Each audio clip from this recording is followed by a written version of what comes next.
Bonjour à tous et bienvenue, vous regardez 6 minutes chrono, le rendez-vous quotidien de la rédaction de Lyon Capitale. Et aujourd'hui nous sommes avec Christophe Jourgeon, bonjour. Bonjour Paul Terrab. Vous êtes conseiller métropolitain, conseiller régional de l'UDI. On vous a invité pour revenir sur le soutien que vous avez décidé d'apporter à Jean-Michel Aulas. Est-ce que vous aviez étudié un autre scénario ou est-ce que celui-là, dès le printemps, s'est imposé? Vous vous êtes dit, Jean-Michel Aulas, il a tout pour être notre candidat? Les deux un peu, c'est-à-dire qu'effectivement, en tant que parti politique, on travaille sur un projet, sur des équipes, et donc l'objectif c'est de porter ce projet avec ces équipes sur une élection. Mais en parallèle, moi depuis plusieurs mois, je discute avec Jean-Michel Aulas aussi, pour voir s'il y a une convergence sur le projet, sur la gouvernance de la ville plus tard.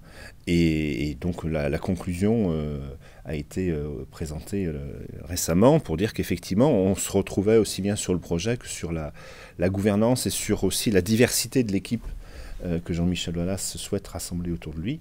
Et donc du coup naturellement l'UDI soutient la candidature de Jean-Michel Aulas et intègre son équipe.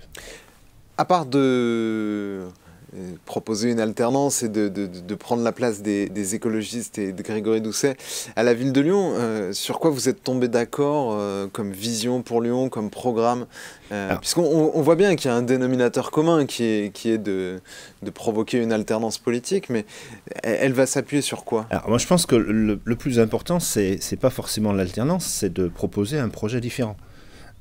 Qui aboutira à une alternance, c'est mon souhait, mais c'est pas ma première motivation, c'est pas l'alternance, c'est défendre un projet auquel je crois. Et il va s'appuyer sur quoi alors ce projet avec Jean-Michel Aulas? Il va s'appuyer... Qu'est-ce que vous lui avez, vendu, l'expression n'est peut-être pas la bonne, mais sur quoi vous avez insisté en disant, si vous voulez qu'il y ait une alliance, il faut absolument qu'on aille là-dessus? J'ai insisté sur un certain nombre de choses sur lesquelles il était finalement rapidement d'accord, ou qu'il portait déjà, c'est-à-dire avoir une vision globale et un projet global pour la ville, qui associe à la fois l'humain et l'attractivité économique, le social et le rayonnement de la ville, la sécurité et le vivre ensemble. Et ça, je pense que c'est vraiment quelque chose qui est important. Et moi, je me refuse d'opposer l'environnement et le développement économique. On peut faire les deux. Et je pense que c'est tout l'enjeu de ce projet que Jean-Michel Aulas porte et va porter. Ça, c'est la première chose. Et encore une fois, je parlais à l'instant de développement durable. Pour moi, c'est un vrai enjeu. Voilà, le réchauffement climatique, c'est une réalité. Donc il faut qu'on travaille au quotidien aussi pour adapter la ville au réchauffement climatique et surtout pour réduire, autant que faire se peut, les effets négatifs sur le réchauffement climatique de la vie sur Lyon. Donc du coup, c'est vraiment ces deux axes, c'est concilier ces différents axes et les conduire ensemble avec un projet équilibré et un projet que l'on construira avec les Lyonnais aussi. Je pense que c'est aussi important d'insister là-dessus. Et Jean-Michel Aulas est vraiment dans cette dynamique-là, de dire, voilà, j'ai des lignes directrices, mais maintenant, il faut construire avec les Lyonnais, et il faut écouter et conclure après. Jean-Michel Aulas se présente comme un candidat de la société civile, un candidat sans étiquette. Il vient quand même de consacrer au moins un trimestre à empiler les soutiens de partis politiques. Il y a l'UDI, il y aura le MoDem, Renaissance, les Républicains. Est-ce qu'on peut vraiment considérer que c'est un candidat apolitique ou est-ce que c'est le candidat du centre-droit ou de la droite et du centre à Lyon? Alors moi je pense que Jean-Michel Aulas, il est apolitique. C'est un entrepreneur, c'est un ancien patron de club de foot. Et je pense que les supporters de l'OL, ils étaient 360 degrés en termes d'attachement politique. Donc du coup, c'est par essence même, et parce que c'est sa personnalité, c'est quelqu'un qui est apolitique, et je trouve que c'est très bien. Parce qu'il ne faut pas confondre les enjeux d'une municipale, d'une commune, et les enjeux nationaux.